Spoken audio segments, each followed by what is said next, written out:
क्योंकि आप सब देख रहे होंगे पाकिस्तान से लड़ाई चली,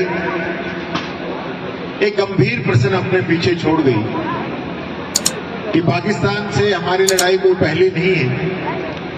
पाकिस्तान हमेशा से हमारे देश के अंदर डिस्टर्बेंस करता रहता है और उसको हर बार मुंह की खानी भी पड़ी है। लेकिन अब की बार एक नई बात जो पैदा हुई वो ये हुई कि हमारे युद्ध के सीज फायर की घोषणा मोदी जी ने करनी थी, उनकी बजाय ट्रंप ने। और हमारे देश का इतिहास, चाहे कोई भी प्रधानमंत्री रहे हो, बीजेपी के भी रहे हो, वाजपेयी जी रहे हो, चाहे अन्य पार्टियों के रहे हो, देवगौड़ा जी रहे हो, चंद्रशेखर जी रहे हो, और कांग्रेस के तो भाई इंदिरा गांधी ने तो पाकिस्तान के 2 ही टुकड़े कर दिए थे। अमेरिका का 7वां बेड़ा आ गया था, रवाना कर दिया था। इंदिरा गांधी झुकी नहीं, कहा 7वां है, चाहे 8वां है, चाहे 10वां है, इंदिरा गांधी झुकेगी नहीं। और पाकिस्तान के 2 टुकड़े करके दुनिया का भूगोल बदल के दिखाया और 92,000 सैनिक पाकिस्तान के घुटनों के बल टिका दिए। ऐसी इंदिरा गांधी थी। तो जितने भी प्रधानमंत्री रहे, एक बात पहले दिन से आजादी से लेकर आज तक तय थी कि कश्मीर जो मामला है हमारे दोनों देशों का है, तीसरे का कोई लेना देना नहीं। लेकिन पहली बार ऐसा हुआ है कि ट्रंप ने कहा कि मैंने सीज फायर करा दिया है और अब दोनों देशों का जो मसला है कश्मीर का, वो मैं कहीं तीसरी जगह बैठ के सुलझाऊंगा। तो ये मैं समझता हूं ये हमारे देश के मान सम्मान के लिए, हमारे देश के इतिहास के लिए और हमारे लिए ये फैसला बहुत ही हल्का है। मैं कहना चाहता हूं किसी की हिमाकत नहीं होनी चाहिए जो हमारे लिए कर।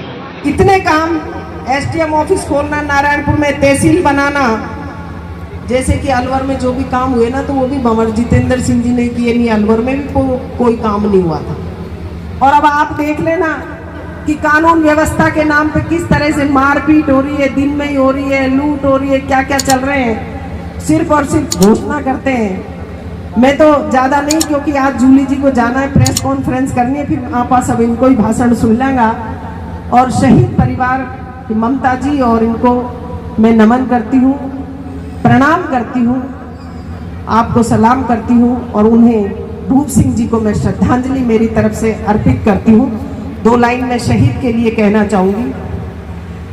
रोजाना घटना दुर्घटना बीमारी से मरते हैं, रोजाना घटना दुर्घटना बीमारी से मरते हैं, उसे मौत कहते हैं। भारत माता की रक्षा करते हुए, भारत माता की रक्षा करते हुए अपने लहू से धरती का जो तिलक करते हैं उसे शहीद कहते हैं, उसे शहीद कहते हैं। पुलिस में रहते हुए इन्होंने अपनी शहादत दी, उसके लिए समस्त 500 इनका आभारी है। और आज के दिन इनके जीवन से हम सभी प्रेरणा लें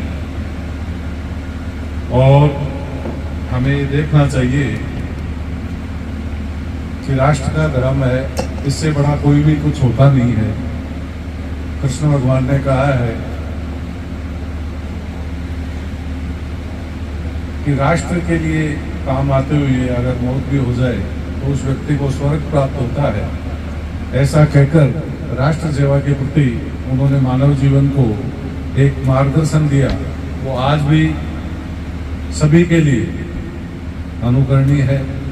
मैं इन भाइयों को, जो हमारे भाई भूप सिंह जी शहीद हुए, इनके परिवार के प्रति गहरी सांत्वना व्यक्त करता हूँ और ईश्वर से कामना करता हूँ कि इनका जो परिवार है उसे इस दुख को भूलने की शक्ति मिले और ईश्वर इनमें ऐसा जज्बा दे ताकि ये इस दुख की घड़ी को भूलने में सक्षम हो पाए और इनके मन में एक ऐसा भाव जागृत हो जिससे कि इनका दुख कम हो, कि इनका जो लाल है वो देश की सेवा करते हुए, देश के सर्वोच्च सेवा करते हुए उन्होंने अपने प्राण उत्सर्ग किए।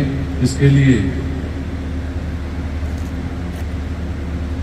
मैं ईश्वर से कामना करता हूँ कि इनका पूरा परिवार, आने वाला जीवन उनका सुखी, समृद्ध और शांतिमय हो।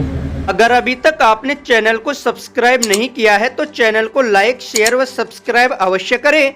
जिले की तमाम छोटी बड़ी खबरों को जानने के लिए बने रहे वॉइस ऑफ कोटपुतली के साथ। बालाजी फिनसर्व, जहां मिलती है आपको वाहन बीमा, स्वास्थ्य बीमा, म्यूचुअल फंड, जीवन बीमा, फाइनेंस, साधारण बीमे की सभी सुविधाएं। कार्यालय बानसूर महाविद्यालय के पास, बाईपास रोड, बानसूर। मुख्य कार्यालय लालकोठी, कोटपुतली। अधिक जानकारी के लिए संपर्क करें 8302367656।